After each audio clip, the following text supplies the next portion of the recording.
To the regularly scheduled mayor and council meeting for the town of Berlin. It is Monday, March 9th, 2026.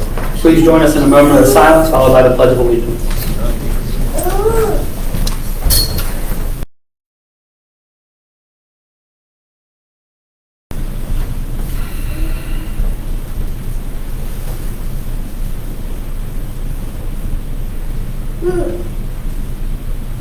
Thank you. I pledge allegiance to the flag of the United States of America and to the republic for which it stands, one nation, under God, indivisible, with liberty and justice for all. Thank you all. The first item on our agenda this evening is the approval of the minutes via consent agenda. Motion to approve. Second. Thank you. I have a motion by Councilmember Orris, a second by Councilmember Nichols. All in favor say aye. Aye. All opposed, let the record reflect the votes unanimous with all council members present. Up next is agenda item 2, proclamation 2026-03 for World Down Syndrome Day. And we do have some guests with us here in the audience, so we'll bring those forward in just a moment. I'm going to read the proclamation. So World Down Syndrome Day. Whereas World Down Syndrome Day is the 21st of March is Global Awareness Day. Whereas Down syndrome is a genetic disorder caused when abnormal cell division results in an extra full or partial copy of the genetic material from the 21st chromosome. And whereas since 2011, the United States General Assembly declared, United Nations General Assembly declared March 21st as World Down Syndrome Day. And whereas the date for this being the 21st day of the third month was selected to signify the uniqueness of the triplication trisomy of the 21st chromosome, which causes Down syndrome. Whereas World Down Syndrome Day is an opportunity to enhance public education and awareness about Down syndrome, and whereas when children and adults with Down syndrome and other disabilities are given opportunities to participate, all children will benefit from the shared environment. And whereas on March 21st, 2026, the town of Berlin encourages our citizens to raise awareness and recognize World Down Syndrome Day by participating in the hashtag Lots of Socks campaign. And we will be lighting the trees on North Main Street in yellow and blue to raise awareness. I think you can also do mix match socks. I think you can do, I have special socks, which I really like, that I wear on March 21st. But now, therefore, be it resolved, I, Zach Tindall, Mayor of the Town of Berlin and the Council of Berlin, do hereby proclaim March 21st World Down Syndrome Awareness Day. We call upon all citizens of the Town of Berlin to observe this day in witness thereof, my hand and seal from the Town of Berlin. So with that, I want to get to my favorite part, which is I want to bring all of you up, and then if there's anything anybody would like to say, we can do that at that time. So come forward if you don't mind.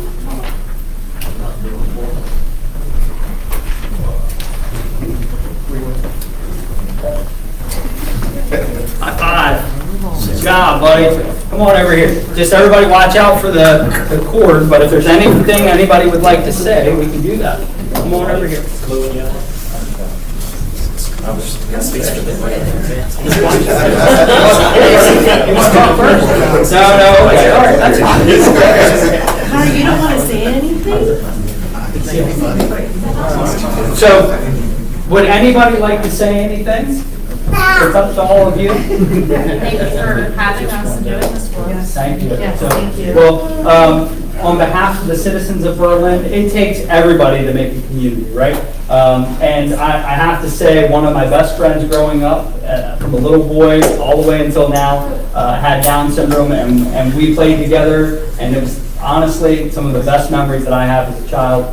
So I believe that everybody in the town of Berlin, no matter who you are or what makes each one of us unique, it makes Berlin the place that it is, all right? So thank you so much for joining us, and on behalf of the entire council, we really appreciate you joining us this evening. So we know Connor. Tell us our new friends' names.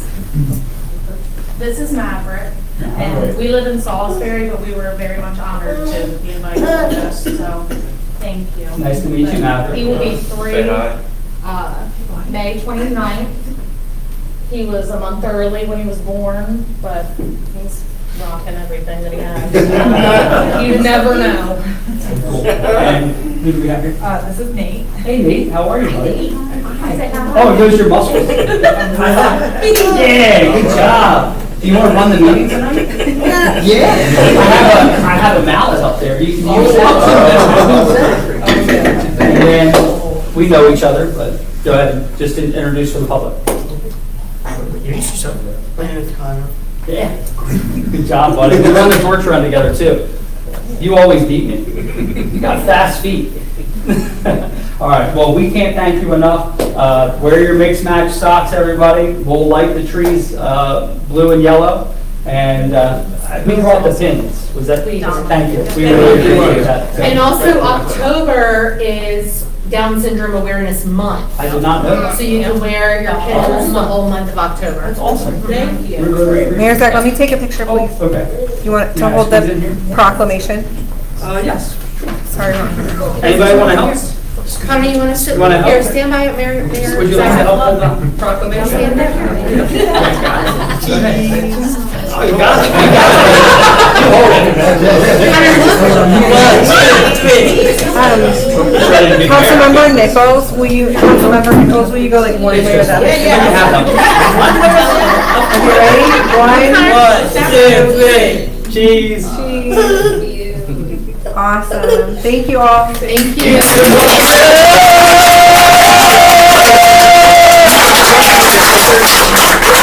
Office. Miss Sarah's got something for all of you as well, okay? Thank you all so much. Thank you. Thank you. Thank you, guys.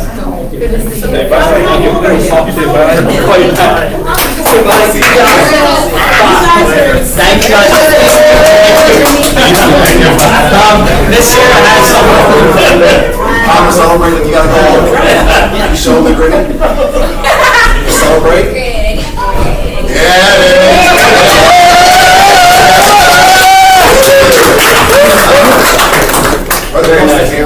Yeah, I like it. All right, up next, I know the Berlin Fire Company's on a time schedule. We'll hear the whistle in a few minutes. David and Grundon, if you guys want to come forward. So David, President Fitzgerald, and then Chief Andy Grundon.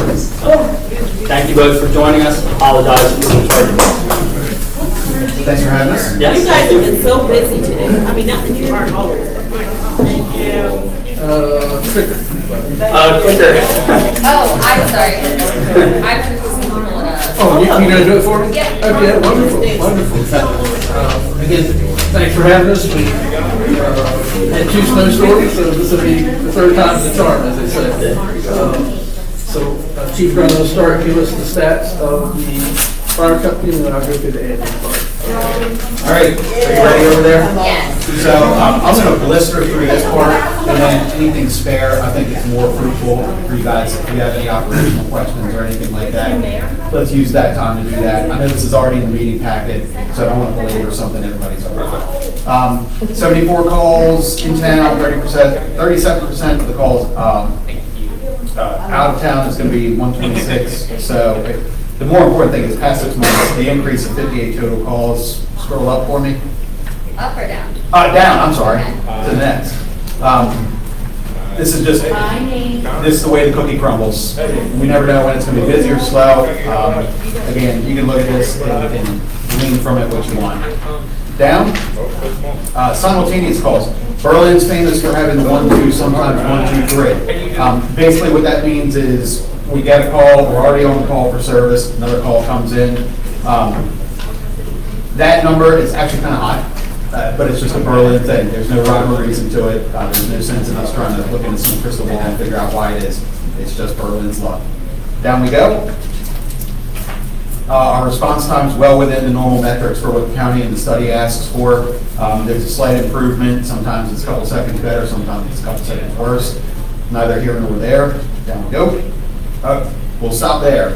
Does anybody have any questions for me operationally about anything you've seen since we've last been here, where we're going, what we're doing, or anything like that? I have a comment, and I want to say publicly thank you for all of your help with the snowstorms. We prepared, and then we had a snowstorm. And and that one was a doozy, and I can't thank you enough for the work that you did and the help that you provided the town staff. I think it went both ways, but Yeah, I would worked say very, very it well. was, Thank you. reciprocated by the town. We, the fire company, thank the town and all its employees who were up all night long in endeavoring to get through that as best we could. Thank you.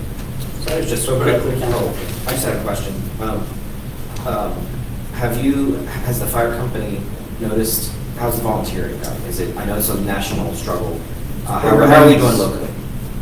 struggling. Yeah.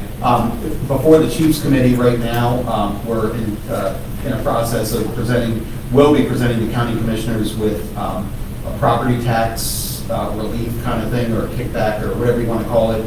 Several other counties in Maryland are already doing it, so we're getting our stats together for that. It's a struggle. It's a time-consuming thing for anybody, and people really, they don't want to spend a lot of time doing something for free. When the mayor took firefighter one, it was probably what, 80 hours, 70 hours? Can't recall. So when I took it in 95, it was 58 hours. Yeah. Now, in firefighter one's your building block, the first thing you have to have, right? Now it's up to like 120 hours, and that's a lot of time. So I think, and that's in the hands of the state, and sooner or later, they're gonna have to bite an apple of reality and say, look, you've got to gate this back. People don't have 120 hours spread out over X amount of months.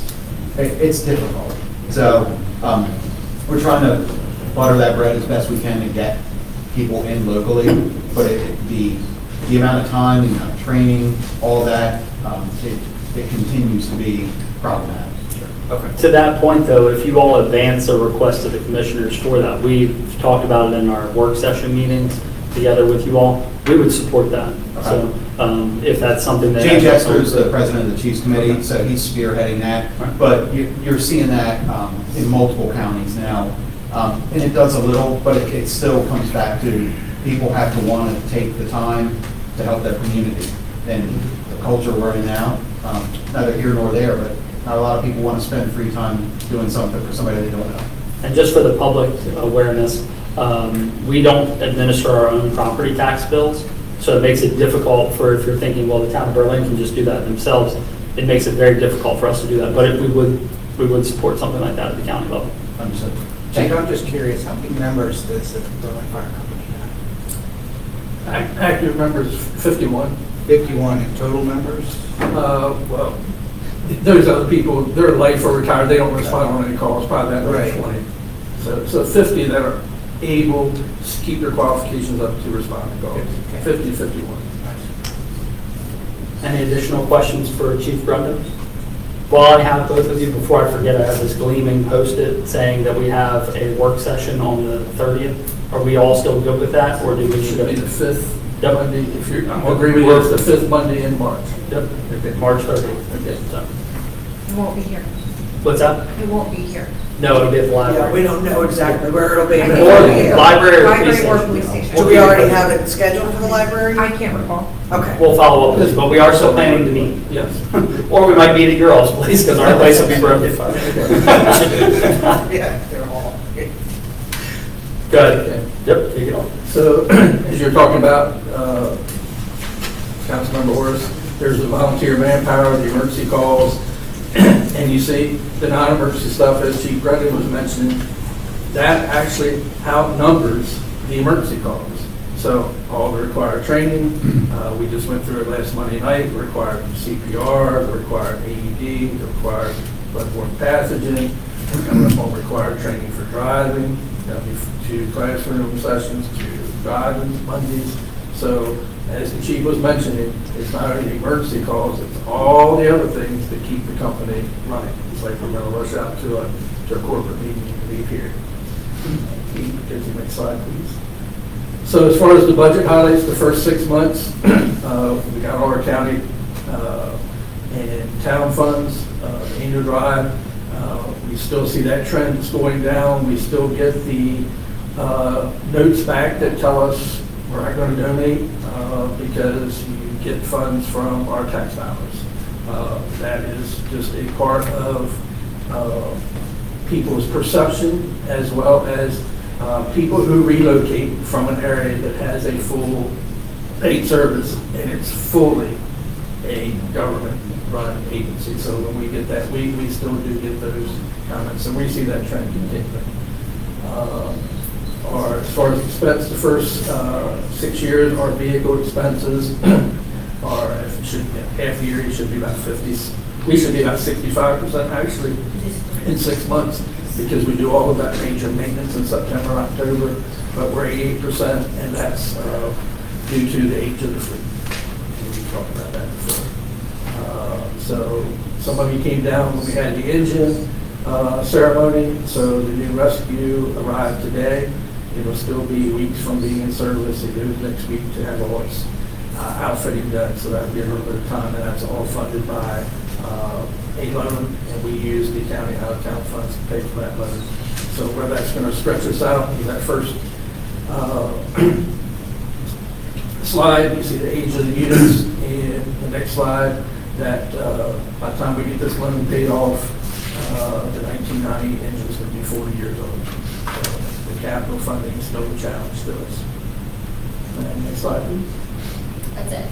That's the last slide of Sure, see that. Or do you want to go? Yep. So Captain Birmingham just had a new baby, so we know where he is. And Changing the diaper. And where he should be. So I'm kind of going to do what the chief did. Everybody well? Everybody's well. Everybody's well. So he's got some additional responsibilities and he's where he needs to be. So I kind of use that a little bit with the volunteers. When we interview people, we tell them, your family's got to be first. Your job's got to be right in there first, second, and any other beliefs you have. They're third. We're fourth, providing service. Yes, it's a priority service, fire, people injured, hurt, but as far as your personal well-being, you've got to make sure your well-being is there. So Captain Birmingham is where he's supposed to be. He's not supposed to be here. He should be with his family. Those baby things are only going to come once. Yeah. And we have a lot of people that miss those. They still come to the fire station during anniversaries, birthday parties, they'll walk out and come. And we appreciate that. And we just tell them, be careful what you're doing. What you got to look like. You miss those only baseball games. You got a gentleman up there going through some first and last with a senior, and he doesn't want to miss them, I'm sure. So quickly. We still expect you to come to work. So quickly through this, I'm going to do the same thing the chief did.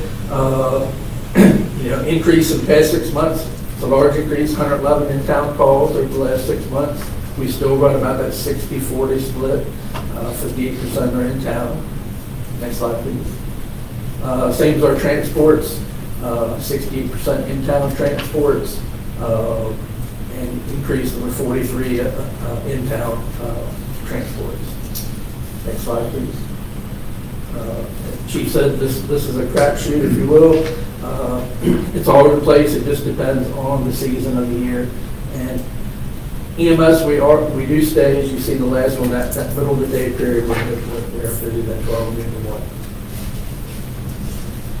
1. Same thing, we have career staff, 2 crews up there, so they get out the 1.08 minute average, 64 seconds.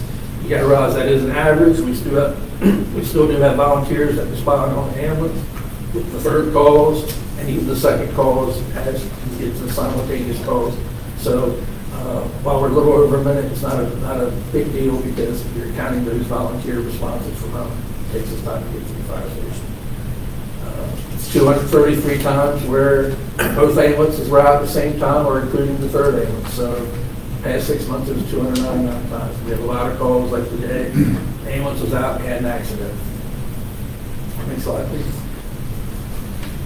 Next one, please. And we've got our donation drive out. I did look at it today because we have a meeting tonight.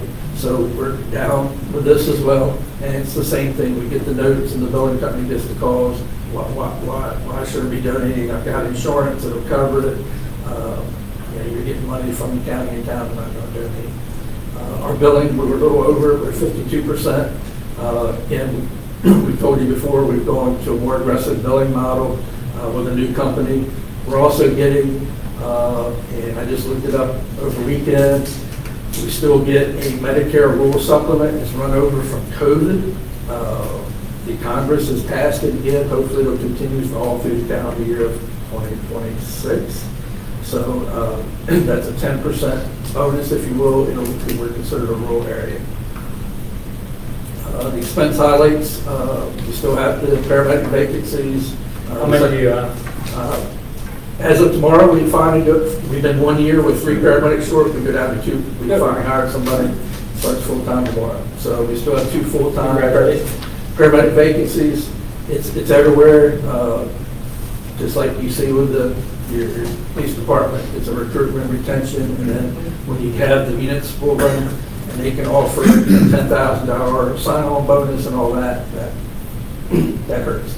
hurts us in our recruiting. Vehicle maintenance repair, for 6 months, the ambulances were at 75%, where I can tell you we're over, I ran the numbers today, we're over 100% now, with the ambulance. We have an ambulance, maybe, it might be here tomorrow, so our 2025 ambulance, so it will be here. 2027 is on order, and they told us while we were inspecting the 2025, probably in the next couple months, we're gonna have to get the order in for the 2029 ambulance. We provided you information back in December that this will be the last replacement cycle that we can fund without some significant help from somewhere. The accountants reviewed it, the bank, we're borrowing money now for the ambulances. So we'll get through this 3-year cycle, and then 10 years from now, there's got to be some planning for the next 10-year cycle. Holding them over 10 years just doesn't work. We've shown you that before. You get in 8, 9, and 10, the expenses go up. It's not really the money, it's the dependability. The ambulance isn't here, and people are sick, and we're waiting for agent companies. And we've got the county funds and the town funds for the 3 years. I think that might be the last slide, I don't know. Yes. Okay. Yeah, if I might add something to the EMS side, we're keeping 4 ambulances. We've run 3 in the past because of reliability issues with modern ambulances. We have found ourselves having to lean on other companies because we'll be out of service 2 ambulances at a time. This was generally before the last couple of years unheard of. It's not something we're doing. It's a reliability issue coming from all manufacturers. So we are buying what we feel to be the most reliable and best product, but even then, especially in the age of multiplexing, which is the electronic system, we have issues, Ocean City has issues, everyone has issues. So we all help each other out. However, these issues are becoming much more frequent. So that pool of help, if you will, or learner ambulances, sometimes you see an Ocean Lines ambulance with a Berlin crew on it. That pool of available spares dwindles much quicker now than it ever has before. So, and unless somebody figures out a way to go to Ford and say, hey, build me something better that lasts longer, doesn't have these issues, help yourselves. But that's why we're keeping 4 in stock. So if you see that, it's because we found ourselves with our backs up against the wall now several times. And if there are no spares out there, we are in, I don't know what we do then. So that's why we're keeping 4 in stock. Are the new ones going to be similar to the body style and configuration that you have now? Yeah, smaller Ford chassis. Everything's a done. Good. So, kind of dovetailing on that, but related but not, what is generally the time frame that a ambulance is out? When it goes out for maintenance? No, I'm sorry, when it goes out on a call and you take them to the hospital and they... It's dependent on the nature of the call and where the transport goes. I don't want to call it a lesser emergency. Right. But I think you know what I'm saying. Yeah. A lesser emergency, they can go to AGH. Sometimes the turnaround is 90 minutes. If they've got to do aggressive treatment on scene, then take it to Salisbury. If they've got to go in Salisbury to the cath lab, somebody's having a heart attack, you go to the cath lab on the stretcher. So it's not offloading them in the ER. Now you come into the ER, you got to go up to the floor with the cath lab, you have to transfer them over in the cath lab, then you got to get all your stuff. That, you're talking upwards of 3 hours. Sure. And then if it's, and including the cleanup of the unit inside, if it's... Generally speaking, our crews know they got to get back, so that they will, there's really no downtime for cleanup unless it's something that's particularly gory. But generally speaking, those guys and gals may figure that in. And if something's really devastated inside the ambulance, we have a spare in there, so they can move the spare up, put the destroyed one back line, and come to it as calls allow them to, so we can continue to answer the service. So in my, I'm not to cut you off. So in my head, I can safely, accurately place, it is possible that an ambulance is out up to 3 hours. Sure. Okay. Of your 223 non-transports, is that mostly due to people refusing transport or just not necessary? Both. Yeah, but you'll get refusals, you'll get what amounts to like a lift assist. Sometimes you're putting them in a helicopter. So that I guess it's transport. Okay, all right, never mind. Like cardiac arrest, priority for. Right. That would be a non-transport where you would use a lot of supplies that, Yeah, I didn't think of that, but yes, if somebody is, the Maryland medical protocols dictate you work a cardiac arrest on scene now. So, at the end of that, if somebody, doesn't make it, you leave them there, you present it for the family, but you've expensed a great deal of equipment. Right. That, And when you don't transport, I think I heard you say before, you don't get paid for that transport. It's a reduced amount for in-town calls. We don't get anything from the county. Yes, it's a zero reimbursement with the great Okay. but we can still bill the patient, which we do. Right. And it depends on like cardiac arrest, we're still billing at the higher rate. But yes, we can bill the patient. Okay. We but don't- sometimes those costs exceed the amount that you get back. Yeah, that we get back, yes. Yes. The emergency medical service is certainly not a business you get in for profit. So that's why you don't see, you see very few private. You will see in big cities, you'll see Metro ambulance or something. You see a company that is for profit running it, but for the most part, if it's fire, especially if it's fire-based, we're in fire. Just a segue, you all transitioned on your billing company. How's that working out? We're on year 3 or 4. Yeah, but I mean, you it were still working works out, you said you were working out the kinks and Yeah, then well, we still, yeah, I mean, we've been. collection rates good. Everything is good. They're an aggressive company, our collection agency is aggressive. We operate that side strictly like a business, just like you would anybody else. The only thing we cannot do is cut off service. So, and everybody should know that, but we want to get that on the record. That's the only thing we cannot do. Everything else we do. Collection agency goes to 3 credit recording bureaus, everything, but cannot see service. But All right, any other questions for President Fitzgerald or Chief Brother? If not, thank you both. I'm sorry we ran a few minutes over, but That's okay. we'll see each other at the end of the month. Yes, sounds good, thank you. We'll just figure out the location. Thank you. All right, up next, agenda item 4. These are items for approval. Before each one's action, there is an opportunity for public comment on the matter. So agenda item 4A is motion 2026-10, a fee waiver for the Taylor House Museum, and building permit and special projects administrator Kate Dow is going to run point. Thank you, Kate. This was added, good evening, everybody. This was added at the last minute, just why Dr. Reed was unable to be here tonight. She had a previous scheduled meeting. So I am doing it on their behalf. This application for a permit fee waiver had gone before and was approved by the Historic District Commission back in March. So this is really just ongoing formality to go before the group to waive the $60 building permit fee to do some improvements on the exterior of the museum. Thank you. We appreciate that. Any questions for The Kate? reason for the request is because it actually is a town property. Right. Any questions for Kate? Seeing none, any comments from the public regarding motion 2026-10? Seeing none, we'll take action by the council. So I have a motion by Vice President Burrell, a second by Councilmember Nur. All in favor, say aye. Aye. All opposed, let the record reflect that the vote's unanimous, and motion 2026-10 passes.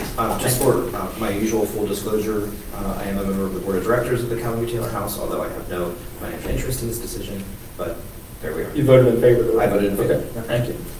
And then up next is agenda item 4B, resolution 2026-02. That's advanced metering opt-out program, and Town Administrator Mary Boland's going to report. There's a lot of information in your packet, but kind of to sum it up, we are required as an electric utility to offer customers the opportunity, to opt out of having two-way communications from their meter to the town and back. We are not required to do that for the water meter. However, I assumed, knowing the group, that if you were going to do it for one, you would obviously be in favor of doing it for both. So the policy as it's written right now is essentially the same for both systems, but we cannot actually impose the electric meter charges until we've had it approved by the Maryland Public Service Commission. We don't anticipate any difficulties in getting that through the PSC because we are following the very same model that other electric utilities in the state use. The fee schedule is exactly the same. The methods for requesting the opt-out, canceling the opt-out, et cetera, are all exactly the same as other utilities are using. But we will have to go through a tariff amendment process, which I intend to have on the agenda for the next meeting. There will be this item, the opt-out program, as well as an item regarding EV chargers. So now, reading this, my thought on it is that, is there a way that we can assess a fee? So if, let's say, this is for water and for electric. Correct. So let's say that you have somebody that doesn't want a water meter, right? Mhm. And we have a grant that allows us to install these meters. And they say, no, no, no, I don't want it. And then time goes by and they say, now I want it. Can we charge them for that installation? I'm not sure about that off the top of my head. Really, all I dealt here is that they wanted to opt out. But I will tell you that the water side of this process is not regulated to nearly the extent. I think that electric should be the is. same thing. Like if we've bought these meters and then now I think there's a- actually language in here that may speak to that. Maybe I missed it. I'm not sure. Now that Because I think even in about the it. Q&A, or frequently asked questions, it says, can I change my mind after opting out? Yes, you may discontinue the opt-out program at any time by choosing to have the smart meter installed, provided you allow reasonable access for installation. I think it should also say I'll that have to reasonable fees find may out be about applied. that. I'm not sure. It may be that we can't.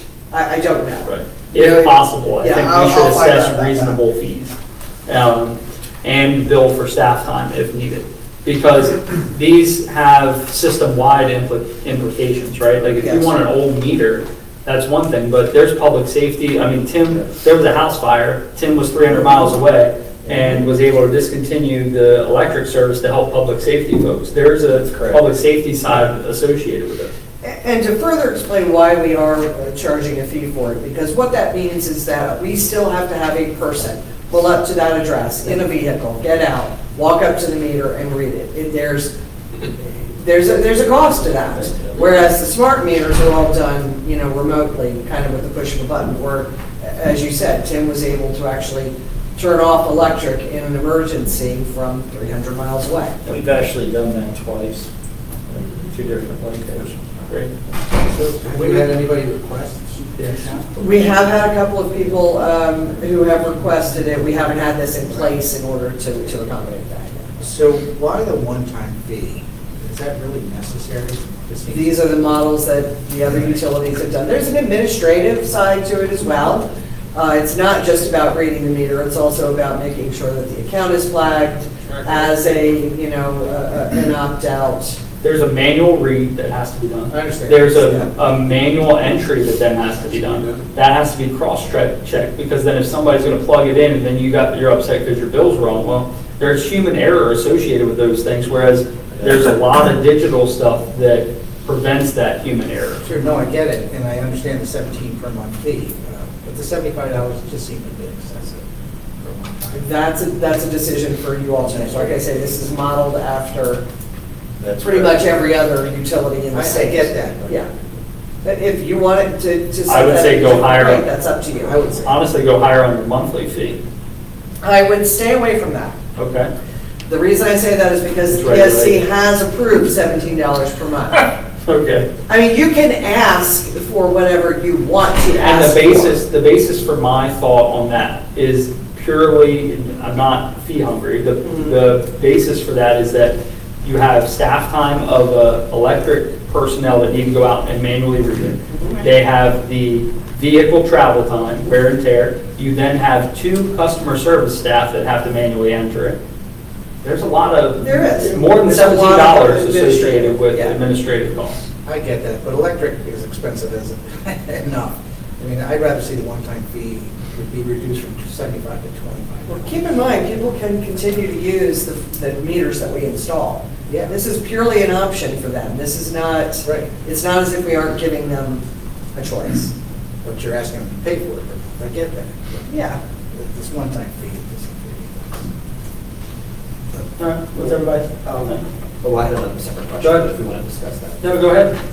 When are you Are you scheduled already to go and get approval from the PSC that we could do the electric side? No, I'll bring to the next meeting those amendments for you all to approve, and then they go to the Public Service Commission. And I'll have not exactly a timeline, but a progress. This is how that process works.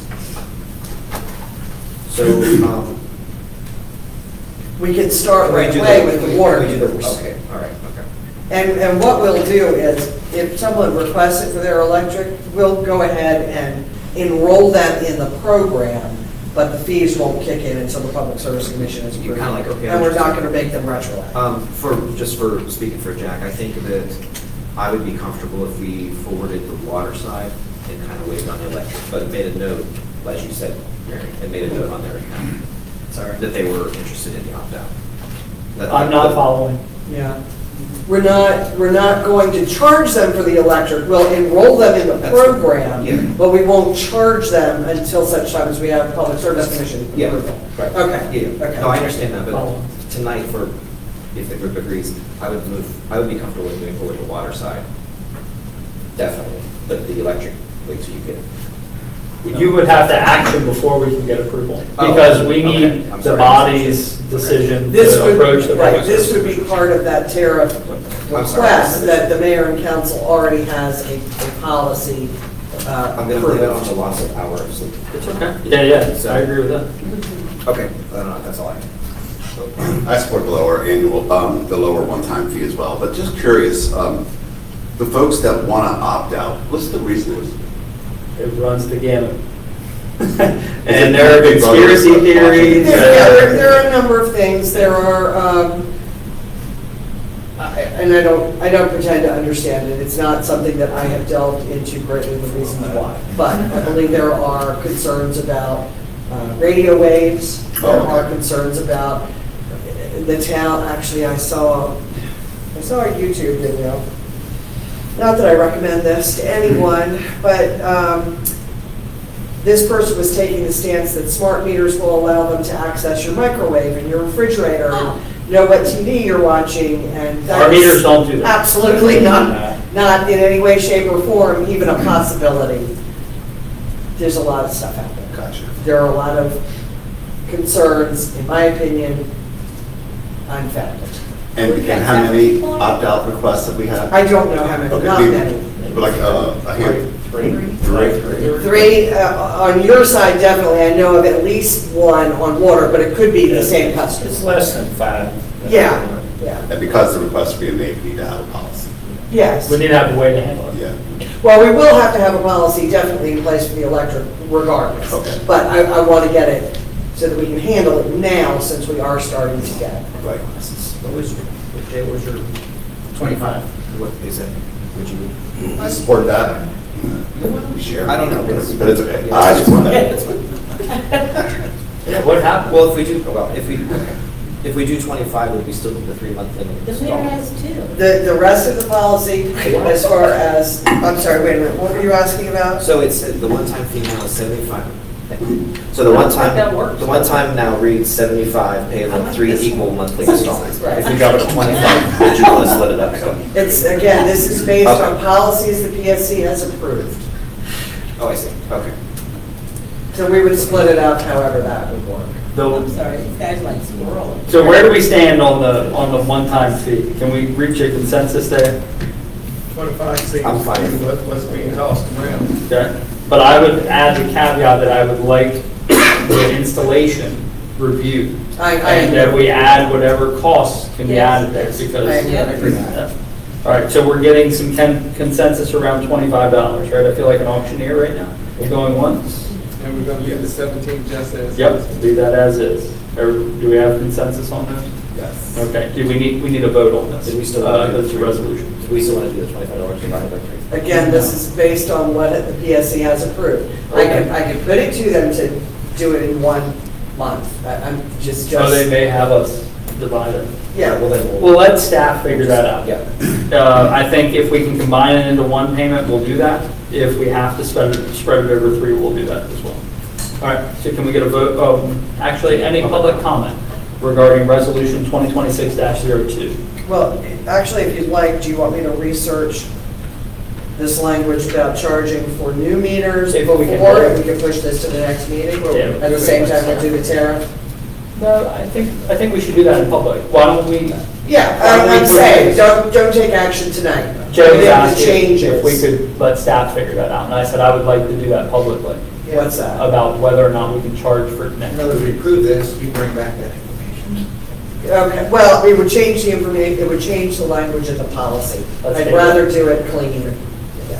Let's There's no rush on this. It's just, no rush, but shouldn't delay either. We'll table it to the next meeting. Okay. Thank you. All right, up next, agenda item 4C. Was there any public comment, though, before we go back to the drawing board? No. Okay, seeing none, thank you. Agenda item 4C, Resolution 2026-03. This is establishing a task force, not at the town level, but supporting a state level task force for this purpose. So this is an MML priority bill to establish a task force to review and study revenues for the state and how those pass down and open up doors for revenue opportunities for municipalities. So with that, this is something that we constantly discuss as a group. MML has requested that the municipalities adopt this resolution to show their support. We'll also probably write letters of support for the bills.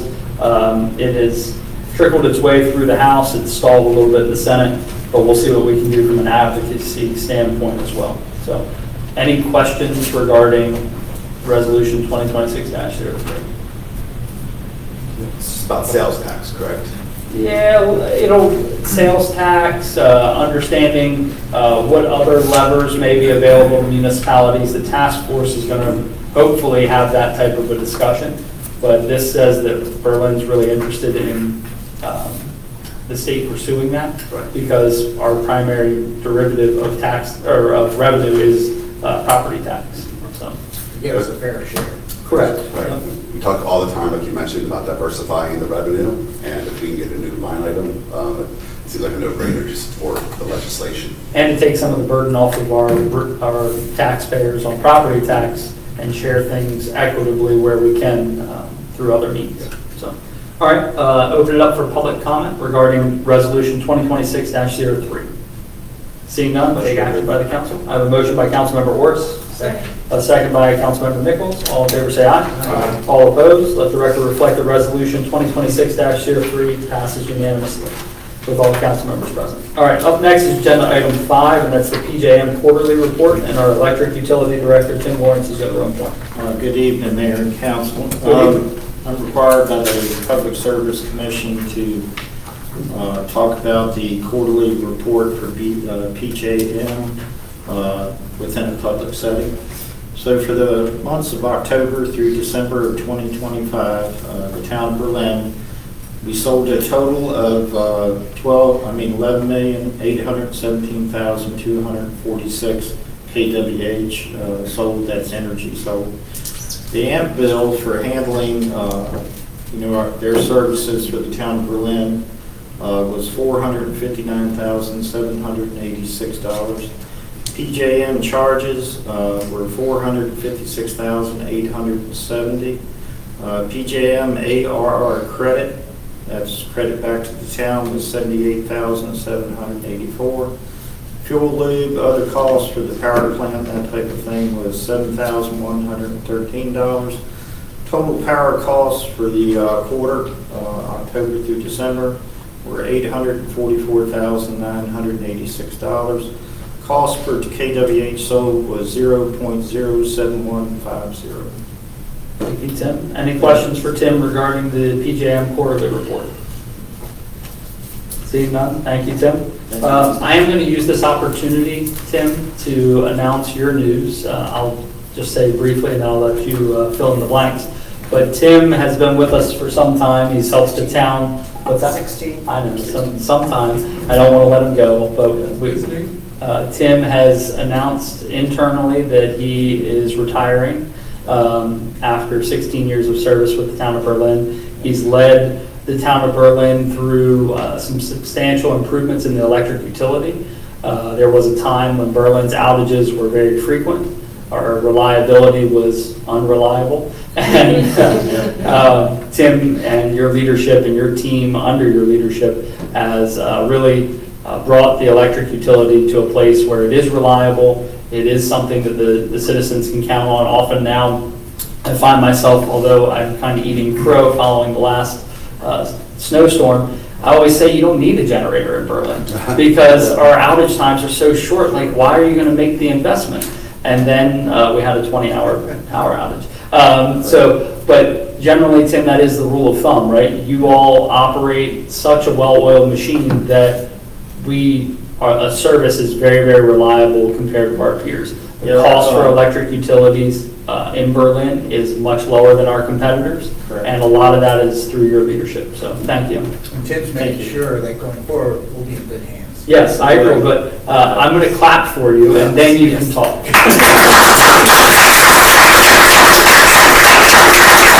Thank you, Tim. Go ahead. When I first got here in 2010, there was a lot of issues in the electric department. There was outages occurring every other day. And I questioned that when I first got here, and some of the employees were like, well, that's normal. And I was like, well, that is not normal. That's not supposed to happen. So that was one of the first things that I was able to get it fixed and take care of that. And then the next issue was the higher electric rates. And where we started bringing them down was with the work of the mayor, the council, the consulting firm that we used. Also, joining American Municipal Power, AMP, was a big change as far as our purchase power contracts and that type of thing. But it's been a really good 16 years. I've enjoyed working here and with the mayor, the council. But what makes the wheels turn is the crew itself. I couldn't do it without them. Thank you for allowing me to work here. Thank you, Tim. We appreciate it. And when is your last day, just so that folks know? The official retirement day is June 1st, but I found out you cannot work on your retirement date, so it's actually May 28th. No, it's June 30th. It's June, what's that? June 30th. No, you gotta go the other way. Oh, I did. That's Mary's. That's my rule. You can't decrease your. He was building a very capable team. You don't want to know what she really told me when I gave her my retirement. Before she even opened it, she told me if that's what I think it is, get out.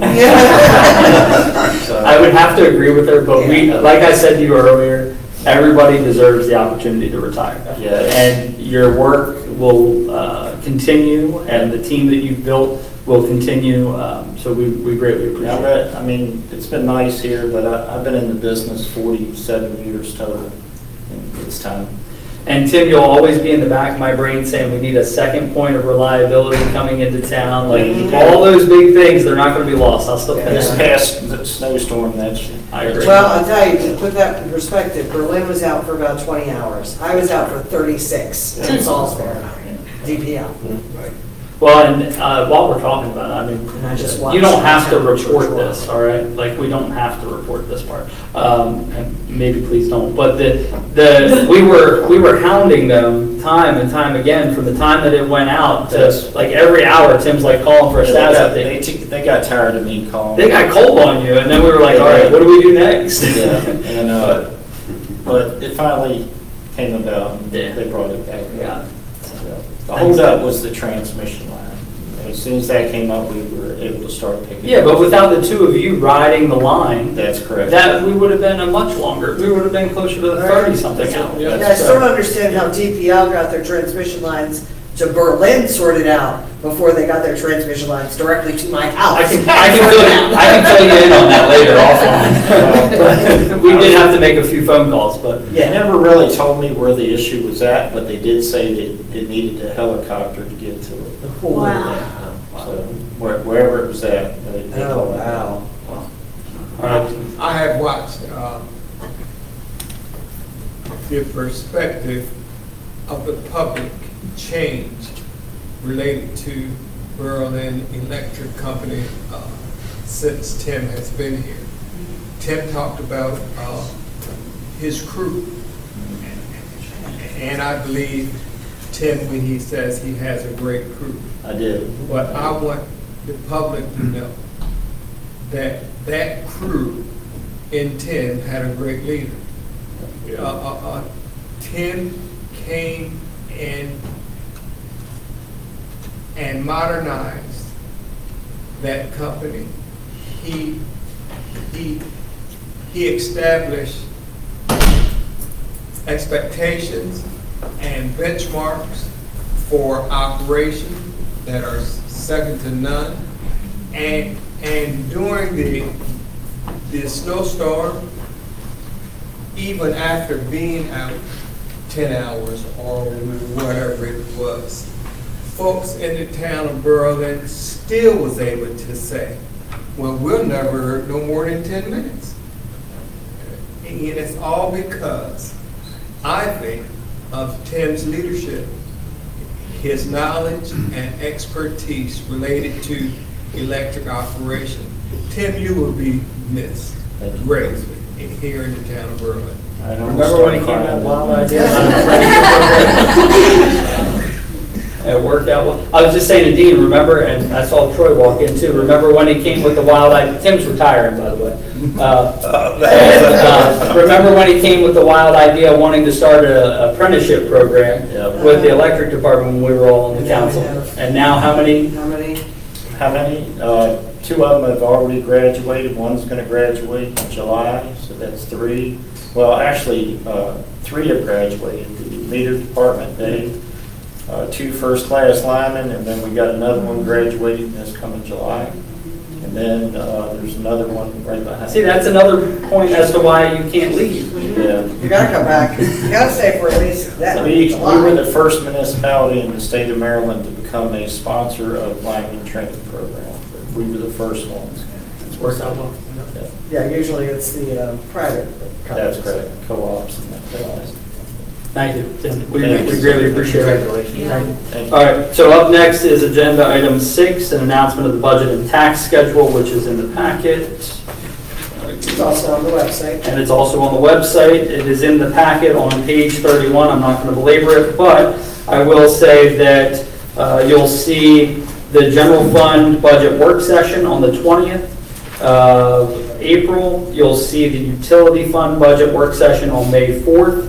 We do have the introduction and first reading of the tax rate, which will be on April 27th.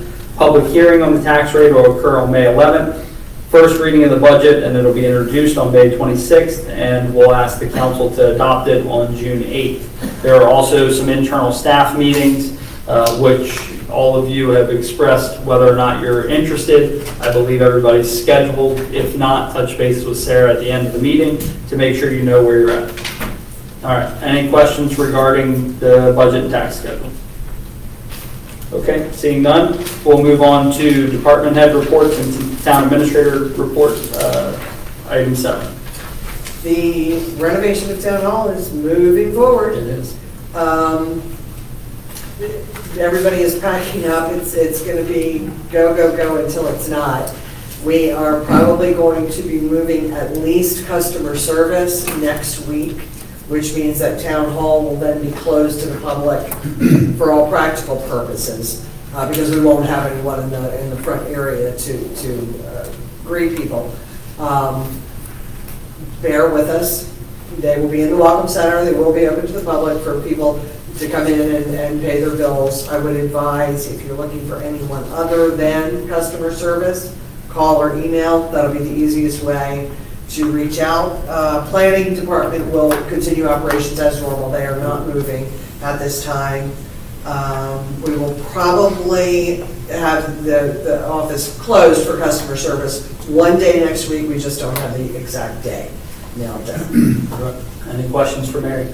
Our next meeting will likely be at the library. It will be at the library. At the library. So this will be our last mayor and council meeting in here until after the renovation. We will be over at the library for all other Almost meetings. all. Yeah, pretty much all. Pretty much, yeah. Folks can follow along if it would be wise to check social media, maybe a couple days before, to just confirm anybody that wants to attend the meeting live and in person that appropriate venue is noted. We will let everybody know where that meeting is. smaller meetings, boards and commissions primarily will be at the police department, so. And folks should enter the police department around the side entrance. Yes, if you're facing the police department, it's the door all the way on the right. It's kind of set. We'll put some public signage Yeah, up for yeah. meetings and stuff like that. Yeah. All right, any questions for Mary or departmental reports that are in the packet? Well, I'll ask Mary, because Jimmy's not here right now, but so we see the storm debris effort is continuing, and it's a massive amount, I know. I have a lot myself.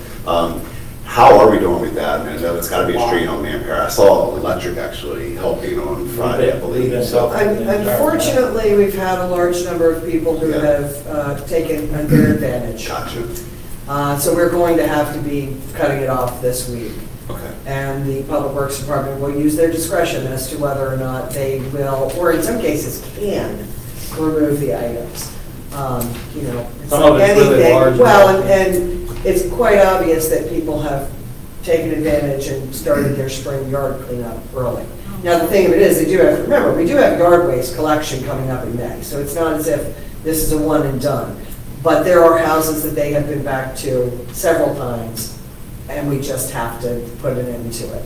So you're saying at the end of this week, really? Well, everything- that's Putting what we're aiming curbside, for. curbside by Right. the end of the week. Yeah, If the piles continue to grow, then we're gonna have to. right, no, I understand. But But we're the gonna, Public Works Department will use their discretion if there are items there that they feel, if you have a clean, nice clean saw cut, that was not storm damage. well, and the thing is it's gonna take some time, right? So, originally what happened when we were all working the storm, we were putting in ticket requests for the National Guard, which had a limited scope, right? They couldn't go onto like private property, they couldn't use certain equipment. That was a limited scope. We also put in requests for something like humanitarian aid. Team Rubicon was one of them. We were working with the Emergency Management Office on trying to get some of that. That would have helped the private resident side of things. Unfortunately, our requests were unmet, and that was the town and the county advancing those requests together. They were unmet. So now we're in like the regrouping stage, right? Cody and I talked, I said, look, take your time. While Jimmy's out, I said, look, take your time. You all don't need to get through this all in a day or anything like that. It happened, it will probably take us some time to clean it up.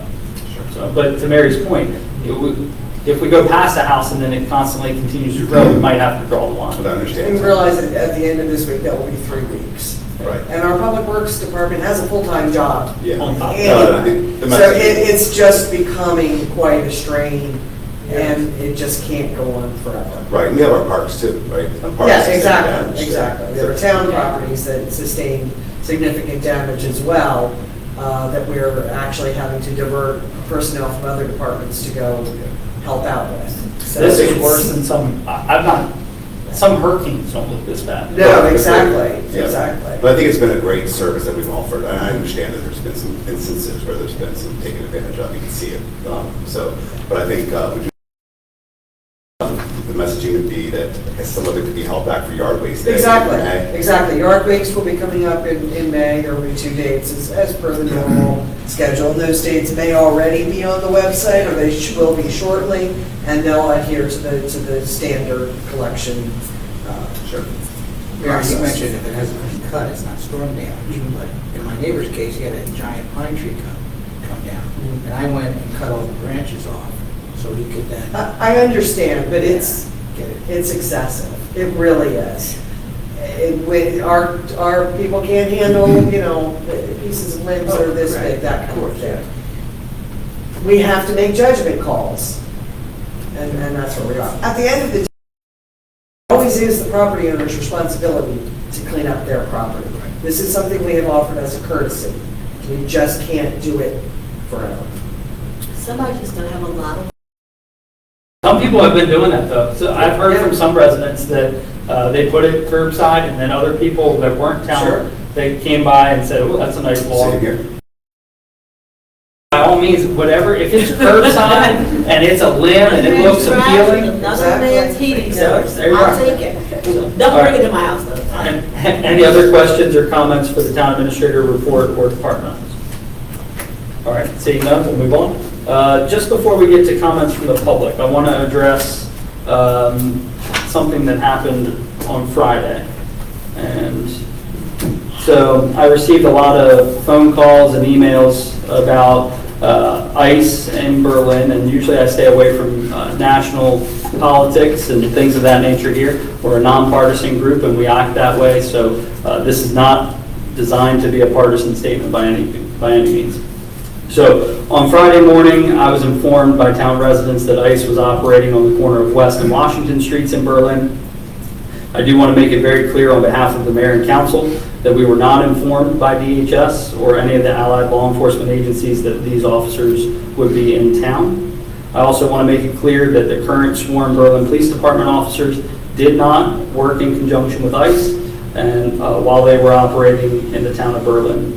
Upon being informed of ICE operating in town, I reached out to the governor's office regarding their presence and requested information on how to proceed. Due to this being a federal law enforcement matter, the town is currently unable to request who was detained and for what reasons. We were informed by the governor's office that ICE agents should be working off of warrants and not patrolling neighborhoods or places of employment.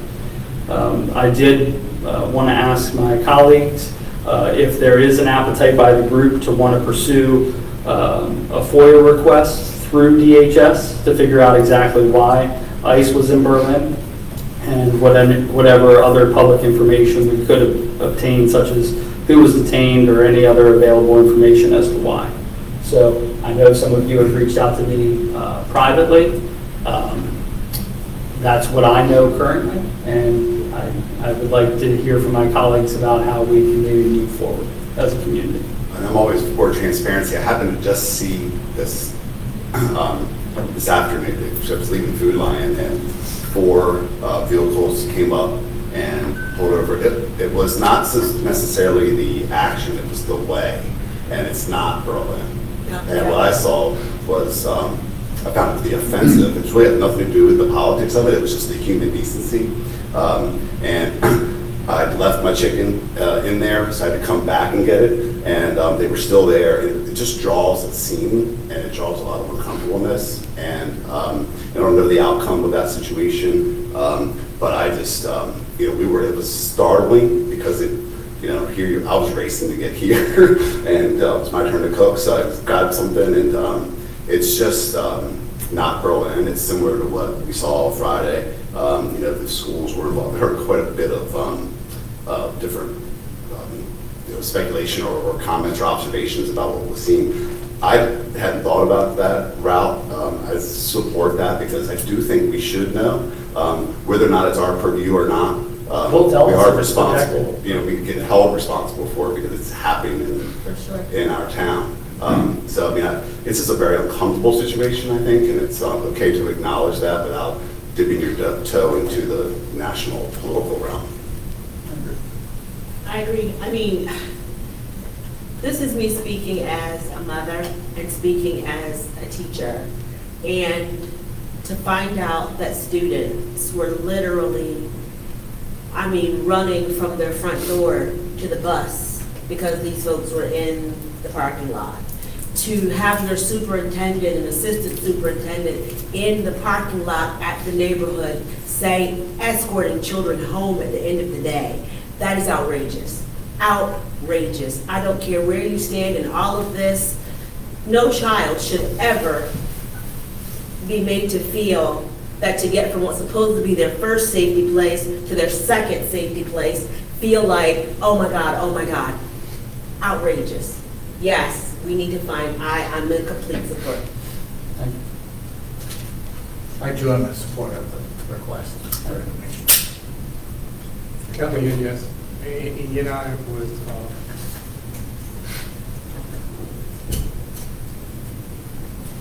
and I choose not to share my thoughts on this situation because my thoughts are really personal and private as related to the operation of this ICE organization.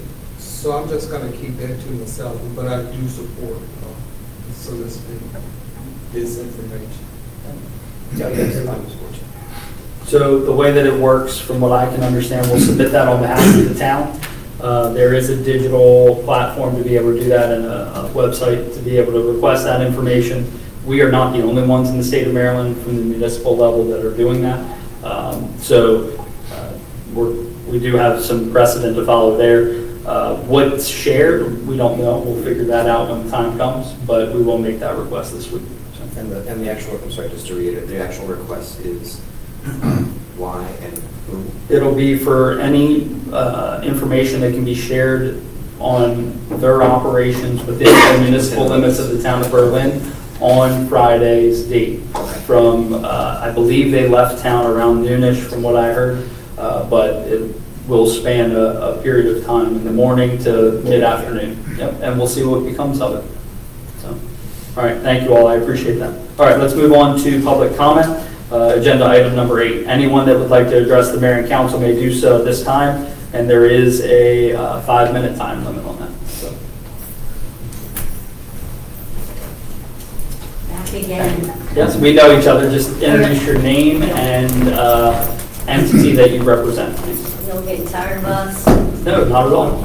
Return to the living dead? I would like Sandra to, Gillis? Not at all. I would like to say on Tim's retirement, and Tim, you need this in writing, because I think Mary meant June 30th, 2030. We agree. Anytime further in the future, our company has worked with this gentleman for quite a long time. Our subcontractors have.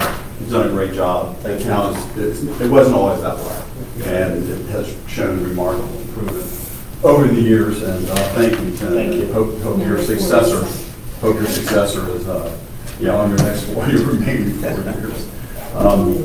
We thank you for letting us speak tonight under public comments. We're sensitive of the 5-minute allocation. This can be a simple subject. We're here to answer any questions if you like. But the issue is we are under contract to purchase parcel 57 at the Heron Park. And we have asked to resolve a plat because we can't go to settlement without a plat. And we seem to have reached, after many, many outreaches for meetings and discussions and what have you, we are at an impasse, and we would like to have this resolved once and for all so that we can send a plat that we mutually agree upon to the title company so the title company can perform the settlement. But we can't perform a settlement until we have a plat, and that's dependent on you guys. Well, it's dependent on us to mutually resolve this. That's the short version.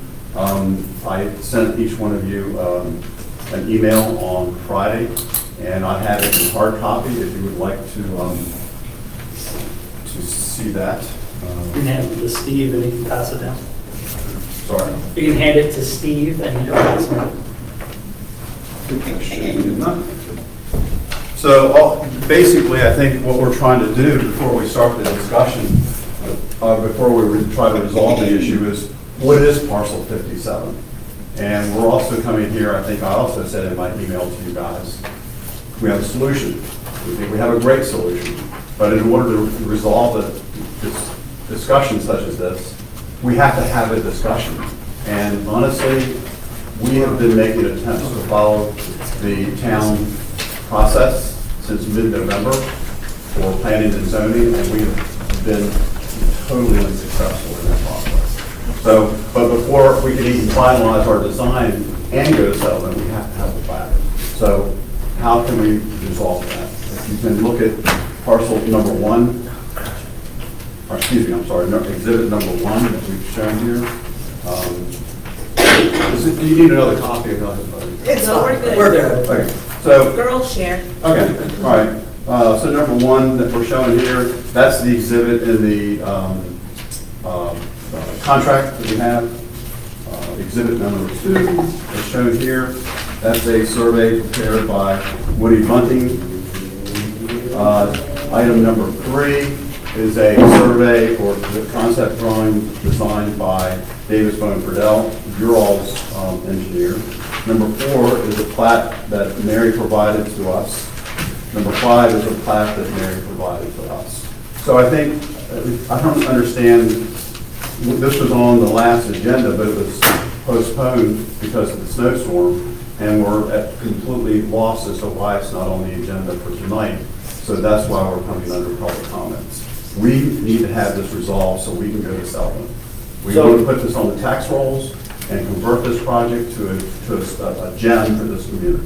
So I think that I might be able to help. Is A, what you agree to and what you propose? A is what we've proposed for many weeks now. We just can't seem to get an answer. We agreed on that. Well, you agreed to it, but you haven't acted on it so that we can get it across the finish line. Right, I intend to do that during the mayor's comments. So as long as A is what we're hearing that you like, I think that you're going to be okay with what we're proposing as an action item for the council. The triangle at the top on A, if you are looking at A, represents a relinquishing or a donation back to the town of 1.5 acres. We don't see it that way, but it's okay. I think that at the end result, if A is what, and I have expressed this to you as well, over the phone and via email, that we agree to some version of this. You agree to some version of this, what does that mean? That this isn't from DBF, and what I said is that we would want DBF's drawing to be the final action item for the council. Well, that's great, but I mean, with the urgency that we've had, you all were supposed to have had that to us 3 weeks ago. So I don't understand why this is such a simple thing. Why is it so difficult? When the meeting was going to be held here on the last mayor city council meeting, town council, Emily had Davis Bonafordel do an emergency survey. That was based on the email that she had on Friday, February 20th. We've asked DBF to have a rush basis, blah, blah, blah. This has been in your hands now for probably 3 or 4 months, and it could have been resolved back in November and December if the process that you all have, which I'd love to go through with you tonight, would work. If you all would follow your own process. We're very frustrated. This is your opportunity for comment, but I do want to correct the record slightly that the request from CVP has changed multiple times, and that we understand the new request to be that you would like to go to settlement. We are in agreement with that. It is our responsibility, as you stated in the beginning, to provide you with a final recordable plat. We understand that, and we intend to fulfill that requirement.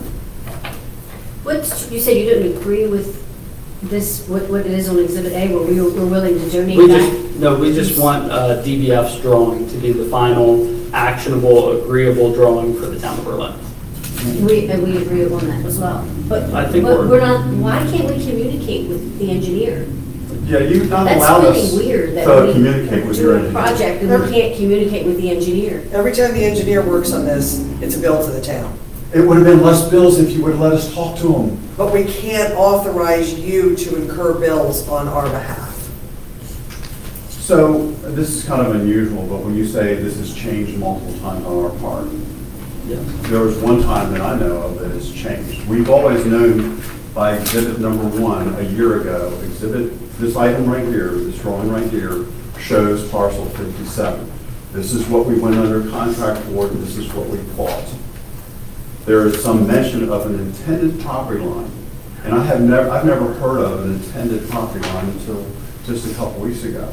So I have no knowledge of that, but knowing that the town needs, or we are wanting to work with the town, we believe on a mutually positive outcome. When you put the skate park at this location, we are seeing that this 1.5 acres that we want to, in the top triangle, it's 1.5 acres, that's about 25% of the parcel, that it works best for the town, because then you can create an ADA access trail to the existing walkway. So when you say, Mayor Zach, that this has changed multiple times, we've never had the road access alignment. The only time we've changed. That's the town's responsibility. Yeah, exactly. So when you say it's changed, it's never changed for us except for the land swap with Croppers. No, I'm not saying that part changed. I'm saying the requests from CVP have changed as far as how to proceed. I'm glad you brought that up. And why has it changed? Would you like to know why it's changed? because we are so far behind in your process. But listen, we are okay with your most present request, which is to go to closing and for the town to provide a. You have some serious problems in your process. And I have been trying to follow and you know this because I've sent 18 requests between November 18th and December 31st. In your own town's process, I have copies for everybody if they would like them. We follow this process religiously. This is what we do. And we couldn't even get to step one, which was for the initial consultation. This is where we began in the initial consultation.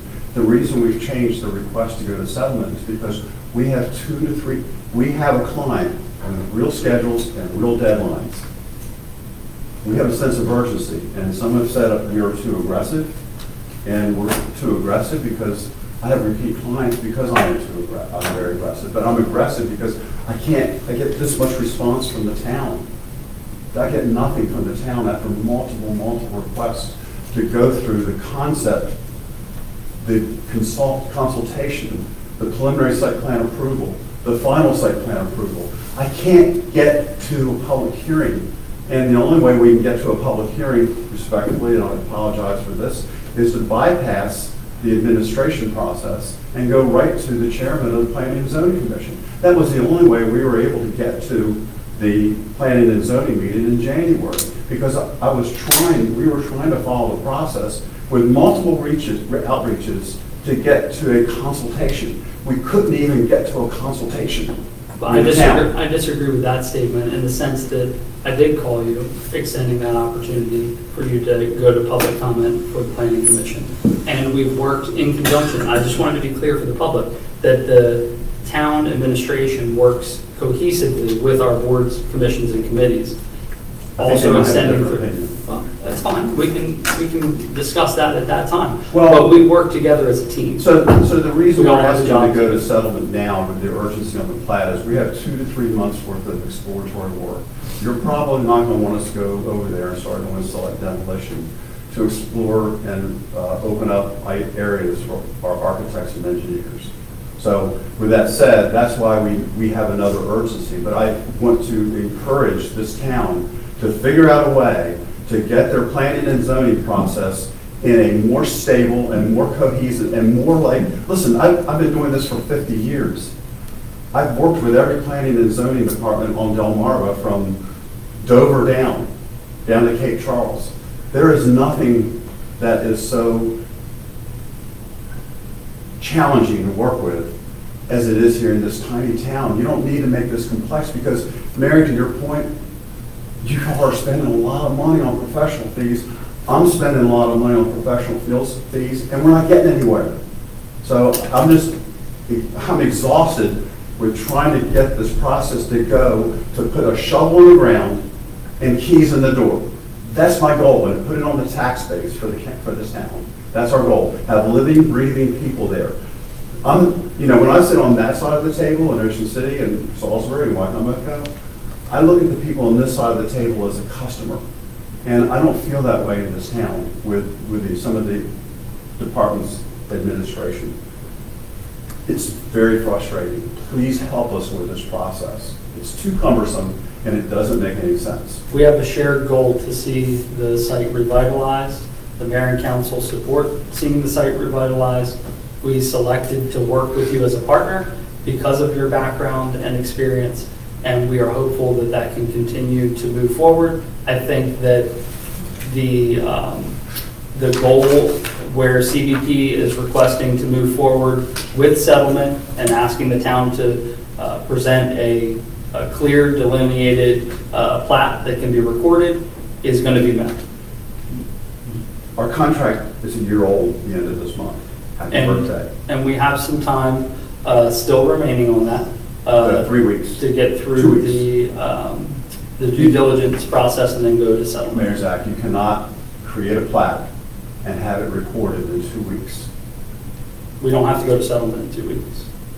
Well, you after even your own attorneys have advised you that you can sign an extension have refused to sign an That's not extension. true. Palmer, that is false. That is a false statement. Please ask Emily. I don't have to involve Emily in the conversation because I told you that if you wanted an extension, we would help you with that. It was conditional on an imaginary line. No, it was Excuse me, conditional, intended line. it was conditional on us deciding the northern property line together. But why do you want to bring it to the council 4 times? There's 4 Palmer, property lines. that's a moot point. It's honestly. not. Well, we're gonna figure that out together. It's What you not a have moot presented point. here, what you have presented here is very close to what I'm going to ask the council to support. You were only fixated on the north property line, period. There are 4 property line adjustments on this. I've been asking for a comprehensive document that this represents, and this is measured in hundredths of an acre. So please don't tell me it's not the scale. The meets and bounds are not on this drawing, but it is definitely the scale. It matches the other 5 documents that we've shown. It's exactly the same document. So you can say that it's not the scale or it is the scale, whatever, it is. But what I'm trying to say is, you all have a problem, and we've worked hard in the last 12 months, 11 months on this. So your Emily has even, because I picked, let's go ahead with option 1 and let Mayor Zach just sign an extension, and you can ask her right now. She said that you wouldn't do it. That is correct. I said that I would not do it unless we decided on the northern property line. But it's not just the northern property line, there's no need to But come to council multiple times. my statement to you, and then we're gonna be done with this. Okay. That my statement to you was that I can execute an extension for you. It was contingent on us deciding where the northern property line would be. But it's not just the northern property line. I hear It's you. I've made my comprehensive statement. line. I've made my statement. Do you have I anything else? received an email from your planning and zoning department today that my attempts to get on the March 11th hearing, which I just found out recently has been canceled due to the lack of projects in the pipeline. I've been asking to be on the January for preliminary, on the February for preliminary, now on the March for preliminary. The email I just received about 3 hours ago says I'm only available for the concept plan. In today's email, your department has withheld information from us for a month. There is a document for Davis Motor for Dell dated February the 10th that I'm just getting today. All those comments could have been incorporated into a presentation. You have serious problems in that department and process. You've got to fix it if you want your customers, unless you want to put a closed for business sign out front. You got serious problems in that department. And I suggest strongly, I see this article in the newspaper article that says you have a committee that you're forming. You need to get some customers on that committee, because you'll have serious problems there. And I'm going to be sitting here wanting to get to all I'm going to do is get to preliminary. I can't get to preliminary. Please, this is outrageous. It's unprecedented in this that I know of in my experience with this process. But I appreciate your time tonight. If you have any questions, I would appreciate. We are looking. You mentioned we're looking to take action tonight. I will be asking the council to action a northern property line along with the adjustments needed for the roadway this evening. Well, there's 4 property line adjustments. We hear you. So that Exhibit A is what we're looking for. It's a net effect of a donation of just about an acre of our property. We hear what you're saying. And you disagree because you have an imaginary line that you've created somewhere along the way. I appreciate that. Thank you both. Palmer, just real quick, the 4 adjustments you're talking about the northern triangle, and then there's 2 adjustments along the proposed roadway. Where is the 4th?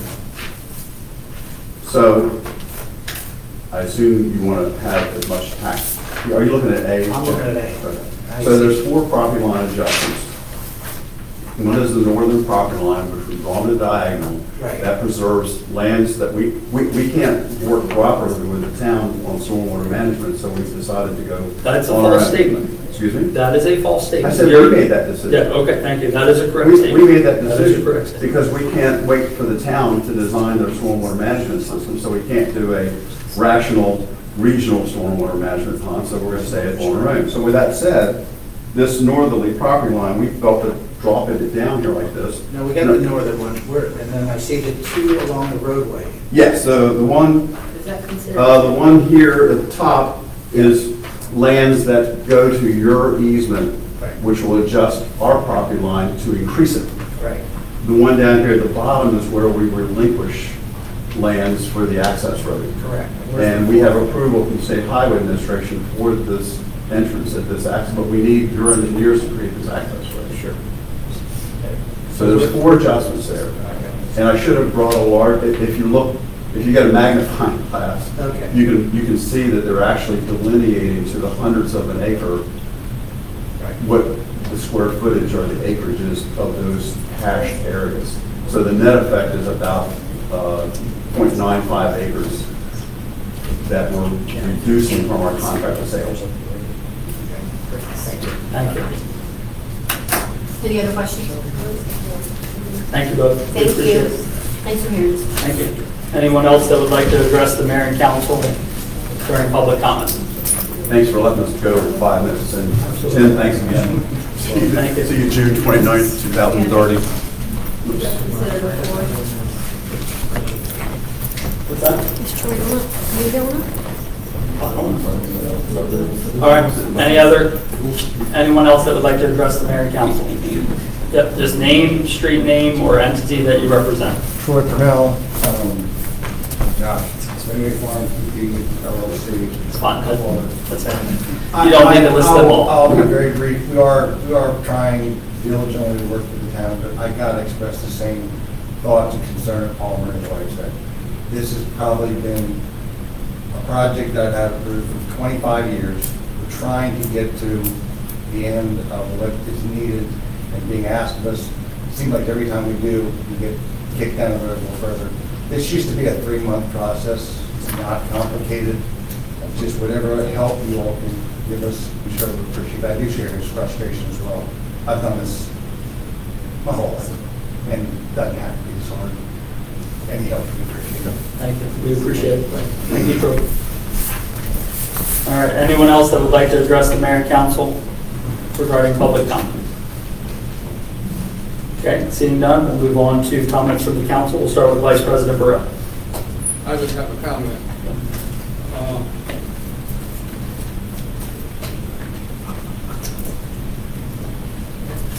I wish the same enthusiasm and attention paid to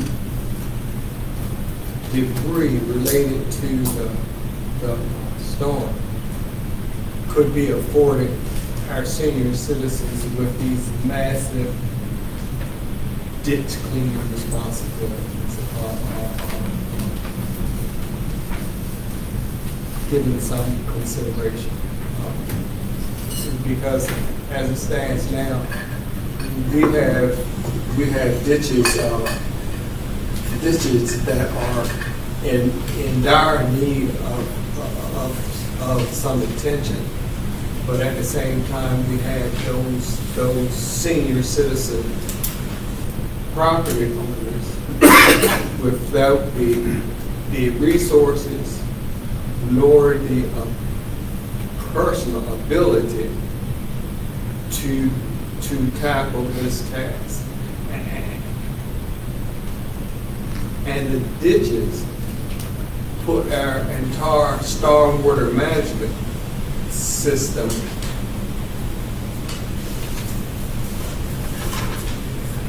in need, because it is a system and a part of it is left needing, well, that compromises the entire system. That's all I have. Thank you. Councilmember Nair? Nothing tonight. Thank you. Councilmember Nichols? Tim, I'm excited for you. Selfishly, I'd like for you to stay for 4 more years. 20 years sounds like a great number to me. I can wrap my head around that. But in the same regard, I'm very excited for you. Congratulations. Good luck with enjoying the rest of your life. Don't get caught up in another place like this, though. Don't get me wrong. Let Berlin be the end for you. Say, oh, I loved this, this was great, and then go enjoy your life. I don't think I have very much else to say. That would be, yeah. Thank you, Councilmember. Councilmember Orris? I'm actually going to let Councilmember Green go first, as I have a list. Okay. Because we've already addressed two of the things I wanted to talk about, which was the mayor, then Mr. Gillis and his wife. So, Tim, I will say, I missed one newspaper deadline in my career. It was in 2006 when we had an extensive power outage. And I will say that... Oh, you didn't work here until 2010? Yeah, yeah. No, so because it was, back then, it was one of those times when you wouldn't get answers, really. You weren't really aware of everything that was happening and the reasons that the outage was occurring. And then we also had higher rates. So I've directed, I can imagine, dozens of people to the website that where we have our rates, because I think it's important for everyone. Education is key, and so I definitely want to appreciate your recognize your service as well. And I do think it's been set up here a couple times already, but a leader is really judged by its team, and I think the fact that we're all fairly confident that the electric department is in good hands when you move on. That's a testament to you and your leadership. So thank you. Thank you. Thank you, Councilmember. Councilmember Orris? Well, three things from you. Yeah, of course. Tim, congratulations. We are going to miss you. Thank you for your leadership. Thank you. And a great job that you've done since I've been involved. And want to give a little kudos also to the building that we're leaving. I've been in here every other Monday for now a decade, so it's kind of sad to see it go, but thank God. Okay, a couple of the things I have here. So real quick, I'll try to be. Last meeting, we talked about the parking and the things going on there and ways to fund the improvements that we need. And I have a possible option I'd like to present to the group. So as we are all aware, the hotel tax increase is passed and is happening. And it's a 1% on the tax revenue, on hotel revenue. And for Berlin, I believe it's projected to yield around $22,000 annually, and that's right now with only one hotel. So what I'm suggesting is, well, for discussion, that staff could develop an ordinance that, similar to what Ocean City does, that dedicates the 1% increase in the hotel tax to an assigned parking lot operations and maintenance line item. The name could be changed. It's not a silver bullet at all. I mean, we have a lot of work to do, I think, in this area, but it's a start on building funds that is essentially tourism paying for tourism. So if and when additional hotels come online, that fund will just grow much quicker. So I do have a copy of, I do have a little packet here I'll give to you all. But I did copy the Ocean City ordinance just for reference. So actually, I have one for Gaskell too. Dave, thank you. Yeah. And Jack, you brought this to my attention. I think that you said it's only $22,000, but I would say that it's the first money to enter said fund. So it is the first $22,000. Yeah. So I mean, the seed money. Yeah. Yes. So I was really kind of excited about the idea, but I wanted to obviously present it to the group for discussion, and if there's interest in moving it forward, I think it's a great idea, honestly. I mean, we have no way to pay for parking currently. We truly don't need the additional money, but we do need it in parking. Right. We don't just need it blanketly in the general fund. Yeah, I absolutely agree. I think it's a great idea. I think the thing we entered into, so we have different situations there. We have the lease agreement with the Eshlems that I do feel, honestly, some good accountability to make sure that lease isn't paid for by our property taxes. So I like that as a potential avenue. But yeah, I really support the concept. Appreciate you bringing it up. I testified for the commissioners. I did not, in favor of the room tax increase. Didn't think of it as this, but as we talked about in recent meetings, the parking committee, we really weren't able to come to a pathway forward that's amenable. This is one where it is tourism paying for tourism. I really like the concept. I think it's a good idea. Excellent idea, Jack. Tourism puts the money in the coffers, gets it started. That's good. We'll get Gaskell to put his head around this. Maybe we can get a draft of an ordinance, and we'll probably need finance to set up a dedicated fund so that it does funnel directly into that. So maybe we can have that on for the next meeting. Great. Awesome. Well, thank you, everybody. Go. So that was the last item. Everybody's really excited. There's just a couple more things, yeah. Also from last meeting, when we have meetings that are canceled, things build up. But it was a little bit fortuitous, if you will, that we were talking about the health of the town hall generator. And then we get a 22-inch blizzard. So while it apparently hung in there, it's clear that all of us being comfortable with its age at the time of the last meeting isn't enough in terms of emergency preparedness. So after reviewing the numbers for both the new generator and the council chambers audio visual system from 3 meetings ago now, I submit for discussion for do we use FY27 year one LDC or casino funds to facilitate these two items. However, I'd also offer that we do not to exceed amounts of $100,000 for the generator and $125,000 for the AV system. I think those are good ideas, but if you don't mind, can we wait until Natalie's back? She won't be back until April. Yeah, but that's, I think we're okay, because Okay. I just wanted to be Danielle said that we can action those even during, there's a But I period. will also note that the price that was included for the AV equipment is what the bid came back with. So you can reduce the approved amount, but that may not get you. Okay, well then I will, okay. Just to clarify, that Yeah. those were based on bid numbers. So it might help, there might be Now, I ways. can't say there might not be areas that could be tried. I don't know how robust. I was just going by Ms. Haley saying that it was probably going to be less. Yeah, but also Tim stated that he could get generated for a lot less. Tim has come up with numbers for the generator that are less. But Yes. Tim also didn't calculate some of the other stuff that was included. Yes, So it's, but if he can reduce it, by all means, we want to take that route. it's definitely lower than what Yes. was bidded on. Tim's got the generator, the fence, and the pad, and it came in low. So I think the best way to do this is to, they're good ideas. I think the generator is a necessity, right? Well, Especially when you're getting phone calls with folks saying, my temperature at home is 70, it's 60, it's 50, it's 40. And I'm like, I ain't got nowhere to send you, you know what I mean? Like there's no warming center set up, there's no, town hall is not reliable. So you're talking about the generator to enable us to do a warming center or something like If that? needed. I understand. If Okay. needed. Okay. And I think that's where Jack's going with it, but my thought on it is that those are great ideas.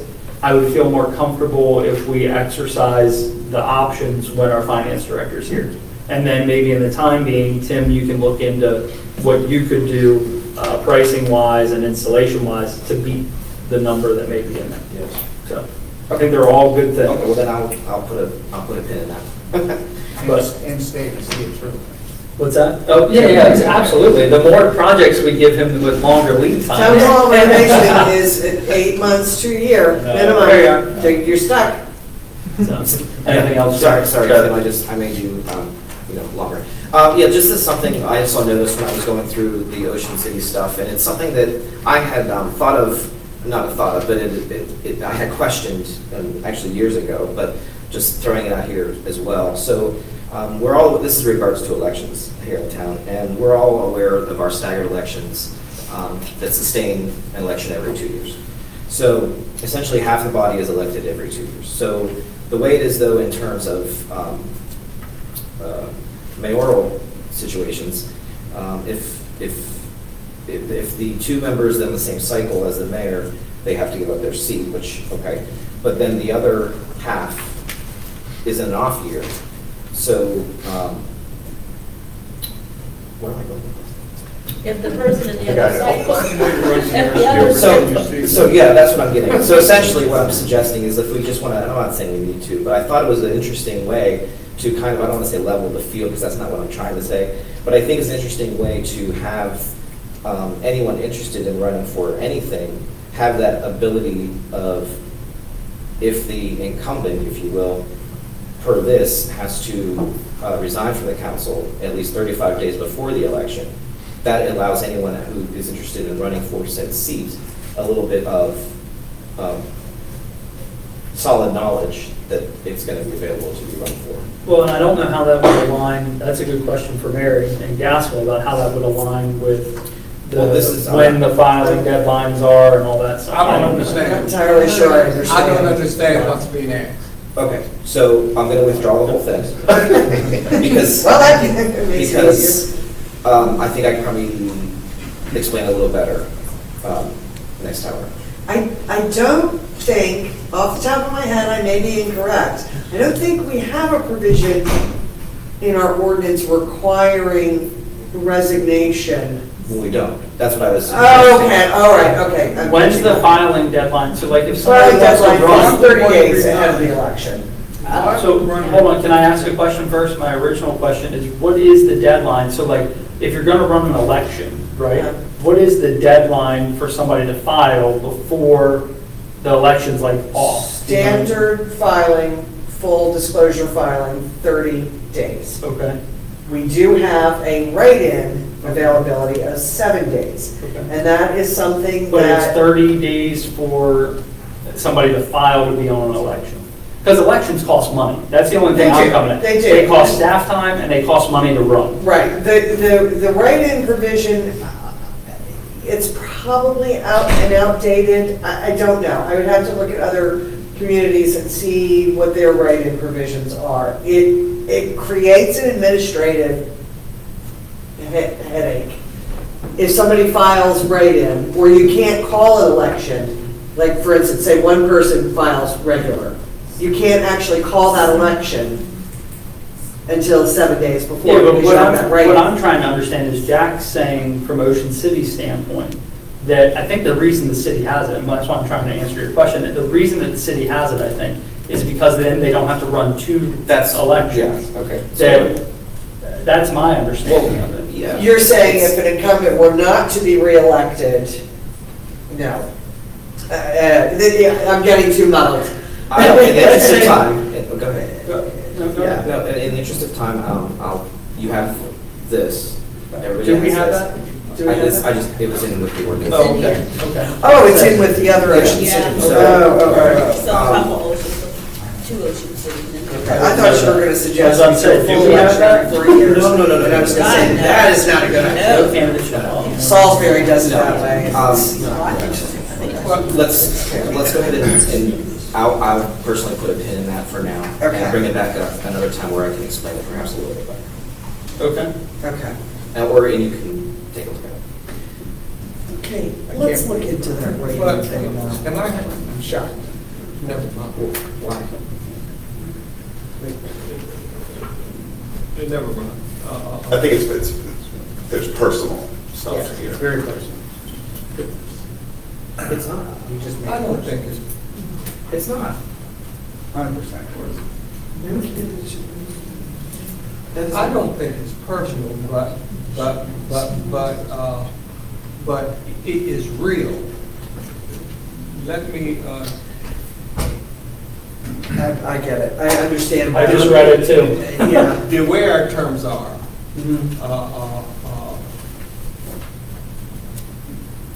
Jay, I, and Steve are on the cycle, and the mayor, Shanika, and Jack Right. are on one side. Right.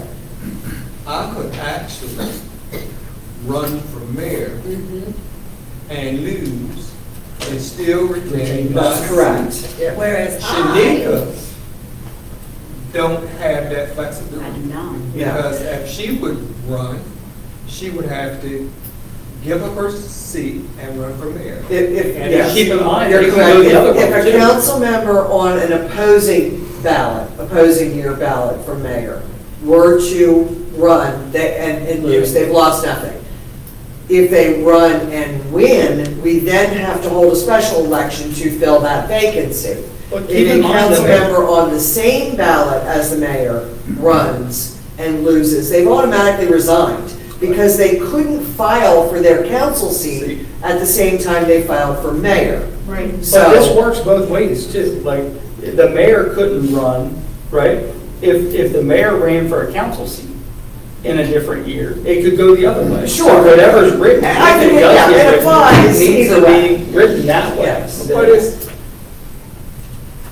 But it's real, it's something you have to live with. And they cost what? We actually, What is it? there was an election when that occurred. I believe it was the election when you were elected. There was a council member who ran, and that effectively ended that person's term because they did not win the mayoral seat.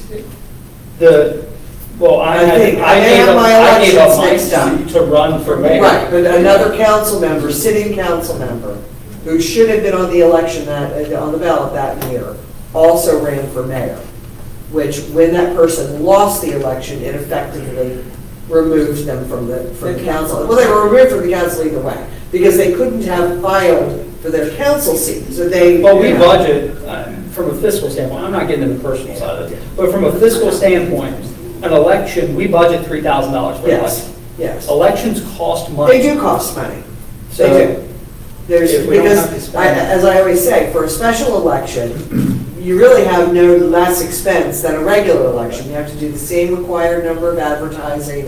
You know, the only thing that you may eliminate is a few poll workers, because in all likelihood, you'll be only, unless it's a mayor or at large, you'll only be operating one polling site. Now, and then there's caveats in like filling a vacancy. And how does the body fill vacancies? If it's longer than a certain period, it's an election. If it's shorter than a certain period, the body can appoint somebody to fill the remainder of the term, right? Yes. If it's within so many days of a regular election, it can be added to that ballot, even if it's an off cycle. Actually, I think Troy can speak to that. I'm saying- Troy was elected to I'm fulfill not a in any two-year, of this. the remainder of a term. So his initial term was only 2 years. All right. Anything else? No, that was all, thank you. Okay, all right, that concludes council comments. These I are do, things that keep me up at night. I do have a list. Sorry, my list should be quick. Congressionally directed spending. We are targeting funding requests, 2 congressionally directed spending requests targeted to Public Works and the roadway at Heron Park. With that, the town is looking at letters of support. We don't know who we're targeting yet. We've reached out to some folks asking for help, but we also want to get the mayor and council's approval to action letters of support if needed by the body. So would everybody vote in favor of us writing a letter of support if needed for both funding requests? It would go for a road and it would go for Heron Park for the Public Works building.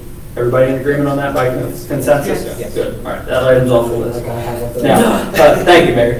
Your vote is noted. I do want to say again, I've said it publicly, but thank you to all of our departments that worked the storm, the winter storm. Interim Chief Fisher is here. Electric Director Tim Lawrence is here. Jamie and Jimmy, Water Resources and Public Works, are both not here, but all of you worked very, very hard during the storm. Your personnel worked very hard during the storm. Kate, the amount of times I called you and asked you to send things last minute and off hours, I can't thank you enough for that. Laura, you were involved in all my emails that I sent, so thank you. Mary and Kelsey were also, from a personnel standpoint. It was a lot of hands on deck, a lot of work. The weather, I've said this many times, but the weather got very bad around 2 o'clock. We, in conjunction with the county, pulled everybody off from plowing operations for a couple hours, and then they were right back at it. It's not like they had time to really do much other than maybe rest and warm up for a moment, maybe get a bite to eat before they were back out again. So our personnel worked very, very hard through very difficult conditions, and we can't thank you enough. Regarding the power outage, I realize some folks had different times.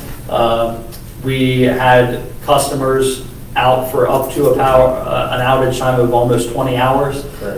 With that, Tim, your team was instrumental in helping restore power. We can't thank you enough.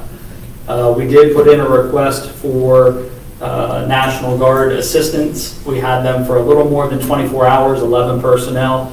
I want to thank General Burkhead. She's a Worcester County native. Can't thank her enough for her help, and the Lieutenant Townsend. I kept wanting to call the gentleman Thompson, but his name is Lieutenant Townsend with the National Guard, and the team of 11 personnel that we have. You think 11 people, right, and the storm, it's not that many in the grand scheme of things, but when you think about the personnel hours associated with that for a 24-hour period of time, from traffic control to shoveling to getting the downtown working to helping remove debris to responding at chase calls with fire and EMS to assist with personnel, our plowing operations folks were plowing ambulances in and out into the hospital. We were working, at one point, we had some down wires for preventing access to Healthway Drive, just navigating all of that together countywide because the hospital is located in the town of Berlin. And then also dealing with roadways that became impassable. Despite our crew's efforts to keep things clean, multiple times we were getting communications in that Flower Street became impassable in the area of Burdell Town because of the drifts. That North Main Street here headed out to Route 50 as well as over to Westview became impassable because of the snow drifts. At some point, interim Chief Fisher's officers were over working things that weren't even our problem, right? Like we were working things out on the highway because state highway, the state police, nobody could get where they needed to go. And our crews were responding to assist with that. We put in, there was a 2-foot diameter tree across many lanes of traffic, I think shutting down east and westbound traffic at the state police barracks. And it wasn't our problem per se, right? But our crews responded, the police department responded to control traffic. We put in calls to the district office for MDOT, and the response we got after, I mean, it takes a while. You think it's, hey, I'm going to call Tim. It doesn't work that way. We put in a request to the EOC, and then we get our communication back. But the response we received was, you all know how far away the county line is to the west. They said, we can't make it 5 feet without another tree blocking the roadway. Yeah. And they said, we wish we could give you a response time, but we don't know when we're going to be to Berlin. So we were getting that quite a bit throughout the evening. So not to mention the resident calls about power and temperature, all of those things. So I can't thank the town of Berlin, our personnel, our folks that chipped in along the way enough. Also, I was at, for the Maryland Mayors Association and Maryland Municipal League, I was up for the winter conference on Thursday. And the governor, during the reception, actually talked about how well Berlin did. We received the largest amount of snow accumulation through this storm. And power outages and things of that nature, we were recognized at that level. So kudos to the work that everybody did. All right, now, Westview, since I invoked the name. We did, I think Councilmember Green may have received some of this as well. If not, we'll share it with everybody. Additional letters about safety and need for sidewalks. We continue to pass that along and reiterate that in our consolidated transportation plan request. And we'll continue to beat that drum and ask for status updates as they go. We did get a status update, but I don't recall what that is off the top of my head, but I'll share that with the group. Do you recall it? They said spring of 26, so. Spring of 26, there we go. The SHA District 1 would be reviewing and studying sidewalks and putting sidewalks. Spring of 26 is now, next week. Yeah. Soon. So that's where Westview is. The budget we talked about, see, we're knocking things off the list. House Bill 1101 associated with, let me get to it. This is associated with the Worcester County Class C per diem to go alcohol legislation. I just wanted to make the public aware that the mayor and council submitted a letter of testimony. Our economic and community development director testified on the bill, House Bill 1101. In the Finance Committee in the House and in the Government Labor and Elections Committee. So just as an FYI, I want to let the public know about that. And then the last item, I think, on the list is I sent all of you have in your possession a copy of the Heron Park roadway that has been provided by DBF. What I would like the group's permission to do, and it can be done through a vote or through consensus, is to action and hopefully move forward with recording the plat, identifying the northern property line as the line that's labeled proposed, and then also to correct the boundary line to allow for the roadway as identified here on the drawing from DBF. We can, yeah. We can give a copy to Palmer as well. Either now or in the future, but thank you, I appreciate it, Emily. So, So this has, well, does it have the 4 lines that he's mentioned? This has the lines from our engineer. 1, 2. And I would recommend that we follow the drawing that is submitted by DBA.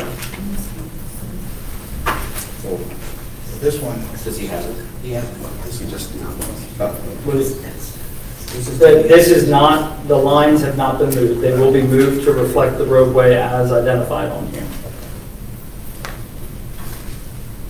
We can do it by, Gaskell, do we need a vote or do we need consensus? Will that do? Thank you. I have a motion by Vice President Burrell and a second by Councilmember Nichols. All in favor, say aye. Aye. All opposed? Let the record reflect the vote's unanimous. Thank you. We'll move forward with recording that with the lines that are adjusted as so. All right, that concludes the comments from the mayor's office. Do we I have have? one more thing. Yes, go ahead. I told them that I would mention this because it was brought up, especially during the snow. So I know Jimmy Charles will be here, but I have to say it today because I'll forget. But then when I see him again, we'll say it again. So Ennis Lane, which branches off of Maple Avenue, Ennis Lane also runs right behind the site of the community center. We are now using Ennis Lane as well to get to and around. So I know Ennis Lane it has always existed. But the question there is, I know the last time we paved Maple was around the time that Willows moved in, which was around the time that we were sworn in during our first cycle, around 2020 or thereabout. Yes, you're correct. And what we did there was an issue as to ownership. The town owns a piece of property at the front of the development. And what we negotiated was in exchange for giving that to the developer, that we wanted them to pave Maple Avenue. Right, so my question to you then is, that was done, and that, I remembered all those parts, but that was done at their expense. Correct. And they installed some sidewalk at their. Yes, they did, exactly. I remember the sidewalk conversation. So when we start talking budget and paving and whatever else, can we please add Ennis Lane in that whole list of things? Because it's And there. I think it's denoted on like the master plan Yeah. for the community center as another, like Okay, you said, good. another Good, I just entry. wanted- yes. Well, we gotta go through the actual process of making that a dedicated roadway that's a town roadway. So I think Mary, Mary will need to work with Jimmy and our engineers to figure Great, it I out. just want to make sure that that was brought up, because I know that it's utilized, it exists, it's got the little green sign, all the things. So I just wanted to discuss that part. Thank you, we appreciate it. Let's move on to comments from the press. Anyone? No? All right. It's not a motion to adjourn. What is it? A motion to adjourn the regular session and reconvene in the closed. So moved. There you are. I have a motion by Councilmember Nura, a second by Councilmember Nichols. All in favor, say aye. All opposed. Thank you all. Have a great evening. Hey, my question is, and Mary's question is about the